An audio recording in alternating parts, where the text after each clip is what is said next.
Hey guys, Alex here with Carolina Bass Fever. I just want to do a recap video with you guys. John and I have decided that after we fish these lakes, we're going to come back, we're going to do recap videos, and we're going to tell you kind of what we fished with, what we had success on, tackle items, you know, lures, rods, reels, stuff like that, and also give you kind of an idea of what the lake is about, what we saw, what we liked. We haven't fished every lake in the state, but we know we kind of like to approach it as if we were a viewer. So if we're a viewer of a channel where they're going to fish all the lakes in North Carolina, I would like to watch and see some descriptions on what the lake is like, what the fishing there is like, what kind of, is it a deep lake, is it a clear lake, is it a muddy lake, stuff like that. So we fished Sharon Harris the other day, so this will be the recap video for that. Let me go through and kind of talk to you guys about that lake first. To sum it up, that lake is a power lake. Progress Energy owns that lake, and it's actually on a nuclear plant. A lot of people get confused though and think that because it's on that nuclear plant, it's going to be very, very hot. It's not a coal power lake like some of the other power lakes are, so it doesn't. It's probably it's a little bit elevated in temperature, but it's not going to be one of these lakes that's just so hot, you know, that you can fish it through. You know, you can fish it year round, but it's not going to have 70-degree water in, you know, November. So it's a really, really cool lake. It's got a lot of grass. It's known for its grass. It's got all sorts of hydrilla, underwater mats, mats that are floating. It's got that tall like Sparta grass on the banks. So if you like fishing grass, it's a great lake to go. It also has a slot limit, okay? So John mentioned it in the video. You can't keep fish there that are between 16 and 20 inches, okay? So if you keep fish, or you're not allowed to. So it's really good. I think it's helped the quality of the fish and the population of the fish there, because that's that solid, you know, 2 to 4 pound fish. In that range, it's really nice. It sucks in a tournament when you have to throw them back, but the population is very healthy there. There's a lot of bait in that lake, and it's one of the only lakes that I've ever been to that you can rely on schooling bass at certain times of year. So we mentioned we were fishing schooling bass that day. Basically, the spot we went to was a point. It's a gradual point. It's got grass on the bottom, and it's on the main lake, okay, leading into a creek. So really, the only reason I knew about this spot is because I fished there before, and just out of experience, I stumbled on those fish. I haven't ever really been able to determine exactly why they're there all the time. I just know that they like that access to that deep water. It's kind of gradual, so they can go back and forth to shallow to deep if they want to. But the bait really concentrates there too, because it's in the mouth going into a creek. So if you're going across a spot like that, what you'll find is you look on your fish finder, and you will find these big balls of bait underwater. So they'll be suspended in the water column, a lot of times right in the middle of the screen at different depths. And what these bass do is they get up underneath them and they start feeding on them underwater. And sometimes the bait's up top, or the bass push them up top. And then when they get up top, you'll see them start hitting the surface. Okay, so that's what we had that day. We were probably fishing in, let's see, anywhere from 5 feet all the way to 15 to 16 feet of water. The way the schools work is they'll come up, they'll feed really, really hard for a couple minutes, and then they'll dive back down, and they'll be gone for a little while. So it wasn't like we had schooling bass hitting the surface for 2 hours. They come up and go down. So if you're out in a position like that and you see some bass start schooling and you can't get to them in time, if you're far away and you can't get the boat over there before they go back down, just have patience. It's really easy to get stuck chasing fish like that in your boat. So like you put your trolling motor up on high and you try and run over there to that school, and by the time you get there, they're already dived back down deep. So sometimes you just gotta have the patience. It's hard. It's real hard when you see one of those schools and you just want to get there. But if you don't have that patience, sometimes you'll just wear yourself out and run all over the place. If you're in the right area, you're going to be close enough eventually. Something's going to come near you. So I'm going to go through some of the baits that we used that I like a lot. I'm a big topwater fisherman, and if I see schooling fish, one of my first choices is a topwater bait. So let me show you what the bait I was using that day. I got it right here.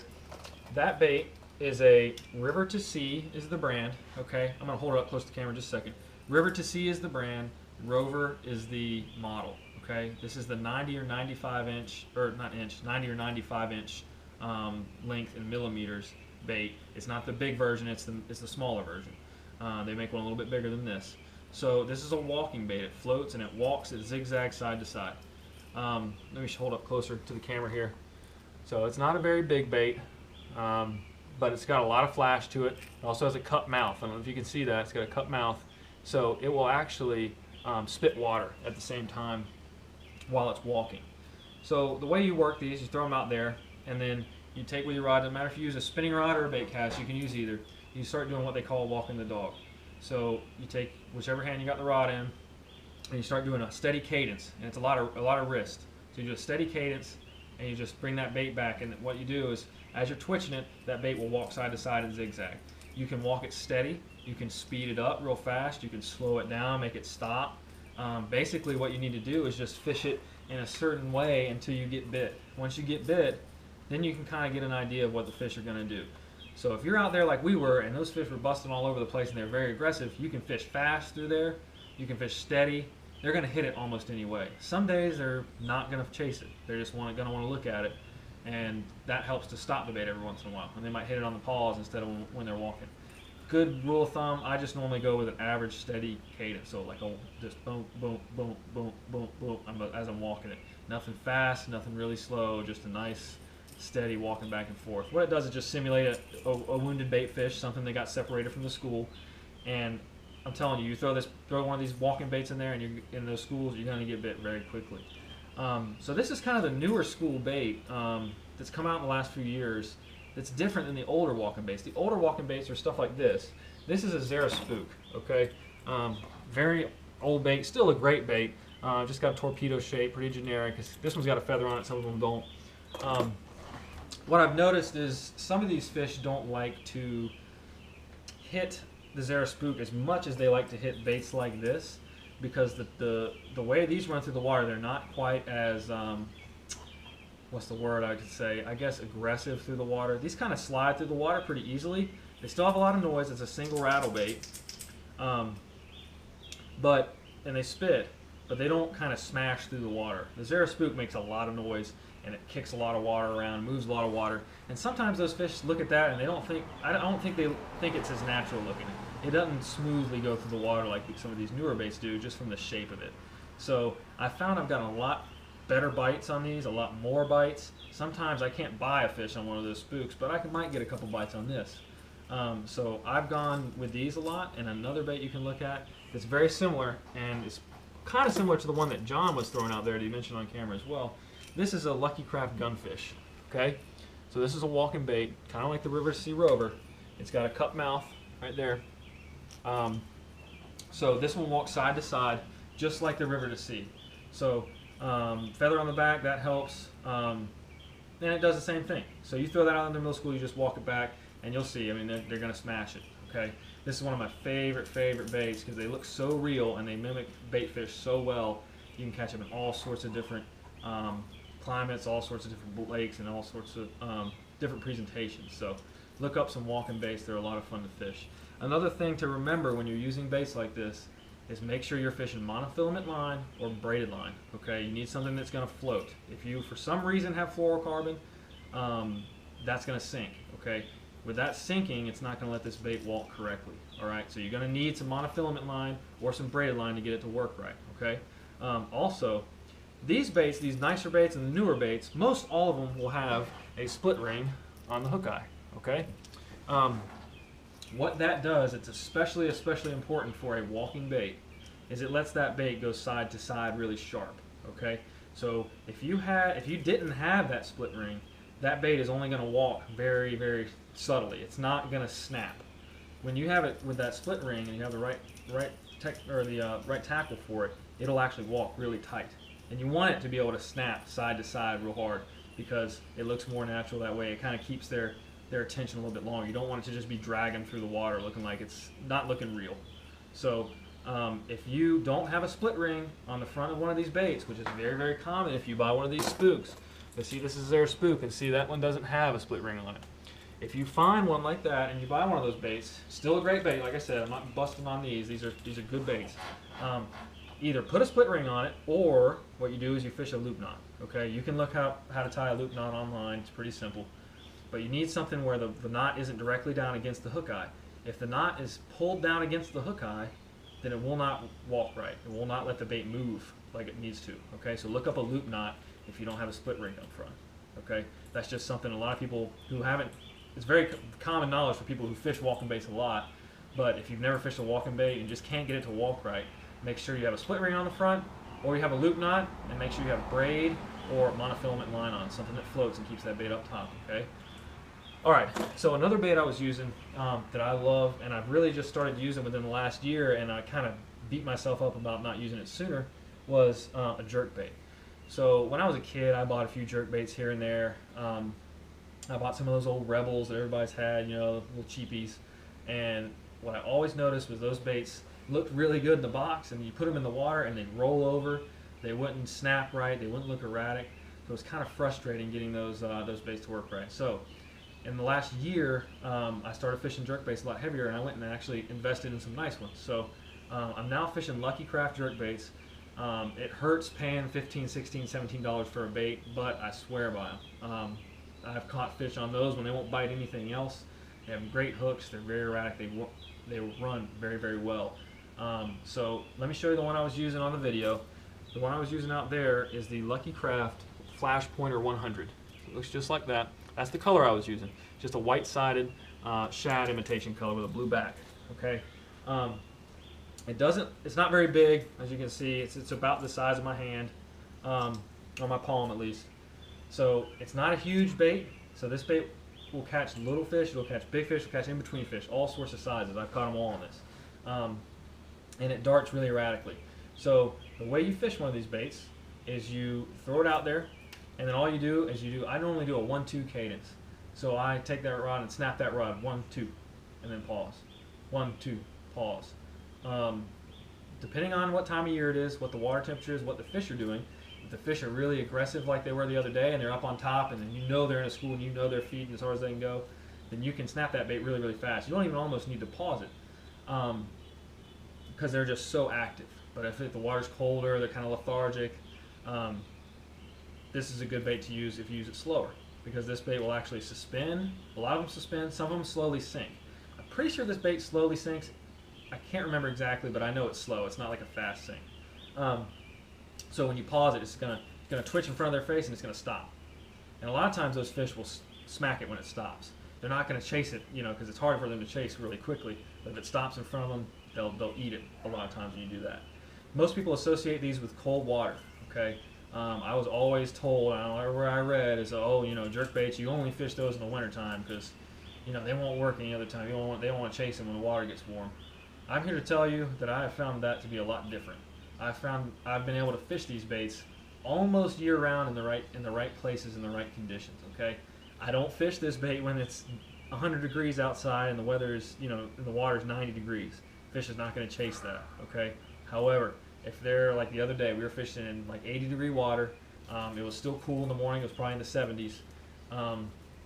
I can easily fish one of these, even in June, if I got the right water temperature and the right air temperature, because they will hit that stuff. So don't be narrowed down to only fishing these in the wintertime because you thought that's the only way you can do it.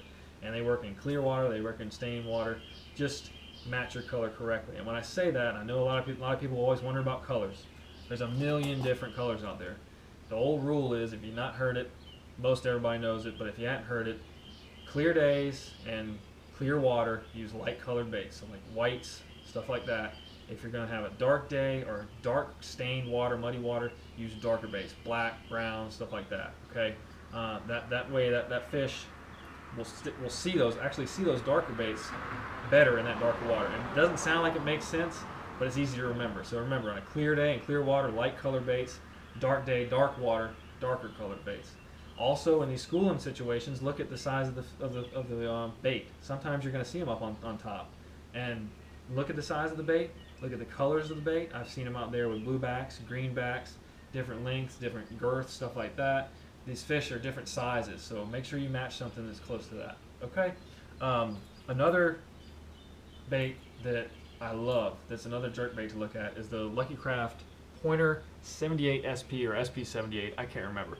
When I say these numbers, 78, 100, that's the millimeter length of the bait. Okay, so it's a little bit smaller bait than the 100, and it's a little bit different shape, but it still has the same great action that the other one does. It snaps really good, and something that's really cool about this bait that I've noticed is that when you snap it and stop it, it suspends, but it kind of does a little shimmy side to side right when it stops, which is different than any other jerk bait I've ever fished. I haven't seen other ones do that. And I think that just that fish might be watching it. And when it sits still and it does that kind of little shimmy in front of their face, some of them can't resist it. And even though this is a small bait, I've caught some really big fish on this as well, okay? So look up Lucky Craft. They're kind of pricey, but they have great hooks. They run great. They have great color patterns. I got guilty of going out and I spent probably $100 on just baits one day.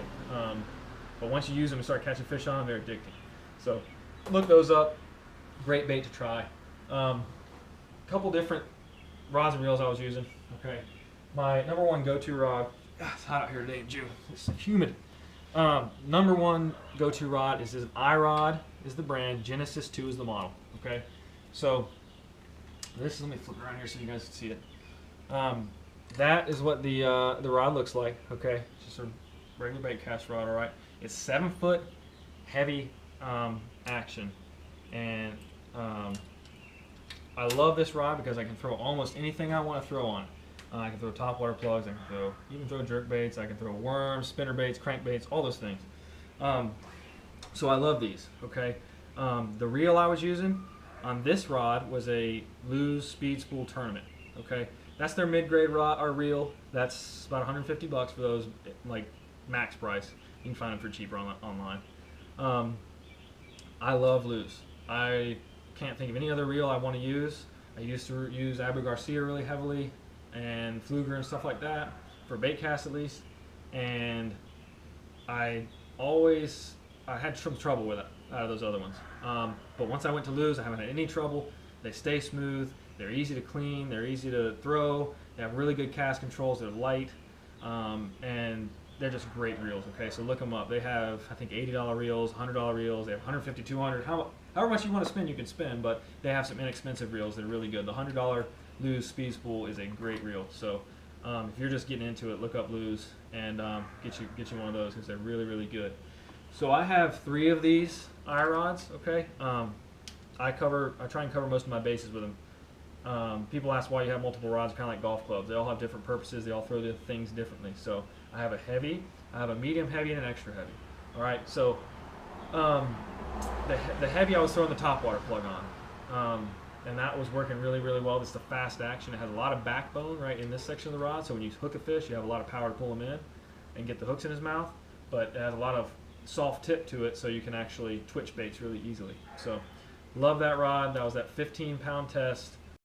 P-Line CX Premium is what I have on here, which is a great, great line. Has great abrasion resistance, and it's monofilament. Okay, I was using just regular old monofilament. Wanted to do anything fancy or anything like that. Okay.